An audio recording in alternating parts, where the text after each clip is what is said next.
contra Deportivo Independiente Medellín con la camiseta de Millonarios. Muy bien. Todo listo entonces, se viene la segunda parte aquí. El resto es historia. Sí. Aquí va a levantar la pelota el 11 Caldas, atento Berbia. Acomoda el balón Dairon Pérez. Finalmente le cede el tiro a Rojas.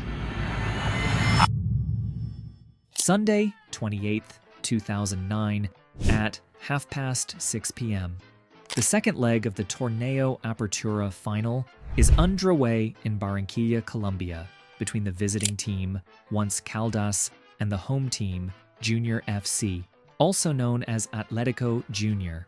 The first leg of the Torneo Apertura Final was played 4 days before in Manizales, Colombia, where Once Caldas was 2-1. So this was it, the big final, to decide who would be the champion. Can Junior FC make a comeback in their own territory? Well, this is how it went. 16 minutes into the first half, Once Caldas has a corner, they take it, and Alexis Henriquez scores the goal.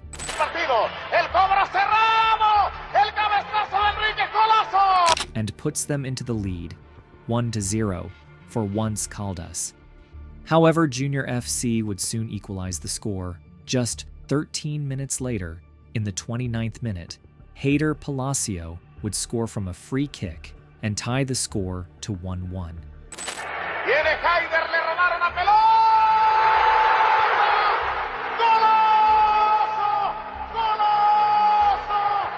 It looked like the first half would end in a 1-1 draw. But then something happened as the game neared the end of the first half.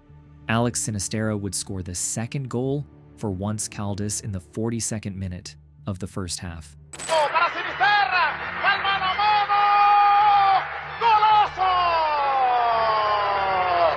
And yet again, put them into the lead. Junior FC was in crisis. They need at least 2 goals to tie the overall result to 4-4. In the second half, Junior FC immediately started attacking Once Caldas, and were looking for an equalizer. They had chance after chance. They simply couldn't find the back of the net. As the game was progressing towards the end, something shocking would happen. In the 72nd minute of the game, Dairon Perez would score an absolute banger outside the box area and put Once Caldas 3-1 into the lead.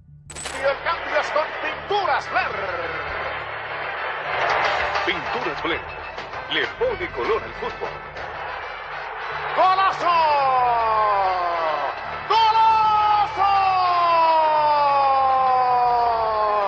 ¡Golazo! With this goal by Once Caldas, the players of Junior FC were crushed and couldn't pick themselves up. In the end, Once Caldas won the game 3-1 and were crowned champions of Colombia. The players of Junior FC left the pitch sad and devastated. One of the players was a footballer by the name Javier Flórez, and his story would be soon known in Colombia and to the rest of the world. On Saturday, July 5th, 2009, 7 days later after losing the Copa Mustang final, Javier Flórez and his friend went out drinking to a local bar in his neighborhood in Los Robles de la Soledad. He and his friend started drinking since 8 p.m. At 11 a.m., he left the bar, got into his car, and started driving home. Here is where he encountered some angry Junior FC fans. The fans began to berate him for his poor performance in the championship final. They started insulted him by saying, "Sell out, son of a damn dog, bastard, idiot. We're going to kill you for the final we lost to Caldas." After hearing all of this, he went back to his friend to confront them, but he was already sleeping. So he decided to go home alone, where yet again, he was confronted by the same fans.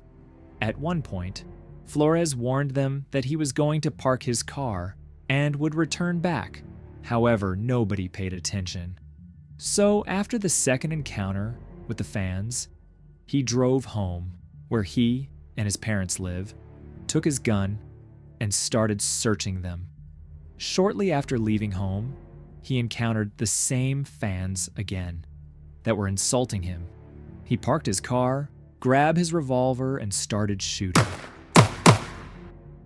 Among them was a fan by the name Israel Cantillo Escamilla.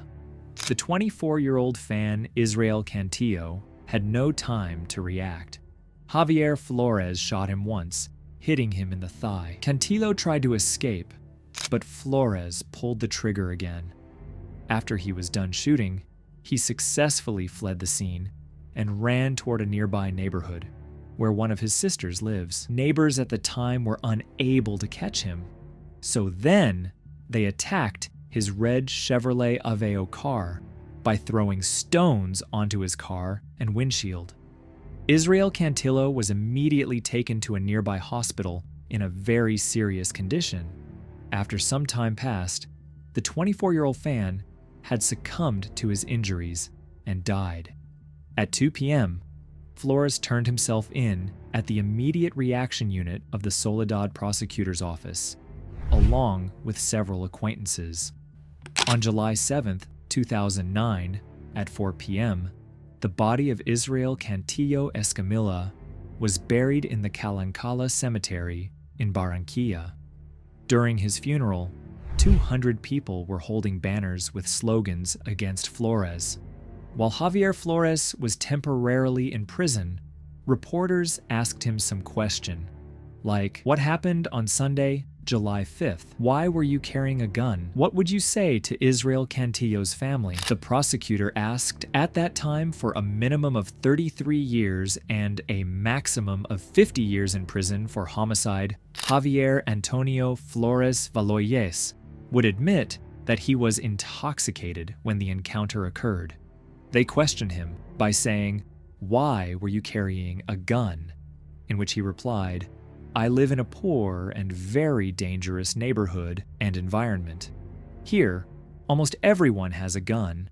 He asked the family of Israel Cantillo, the fan who died in the incident, for forgiveness and for them to be able to analyze everything that happened at that fatal moment. He also talked about his sentence by saying, "They are talking about aggravated homicide. I don't know what that is, but they told me that the sentence is very high.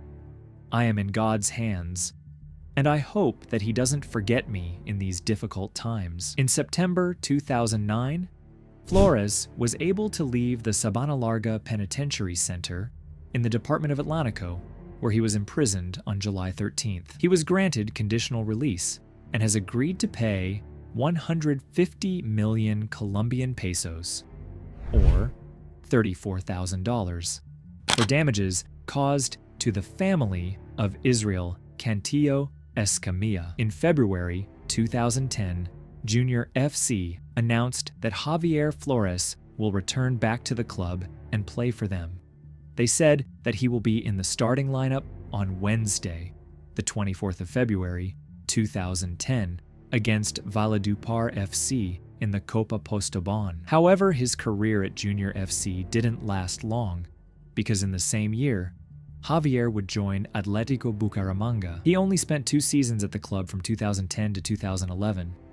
In 2012, Flórez joined the Colombian side Uniautónoma FC, where he made 20 appearances. In the same year, Flórez joined another new club called Cúcuta Deportivo, where he made 39 appearances.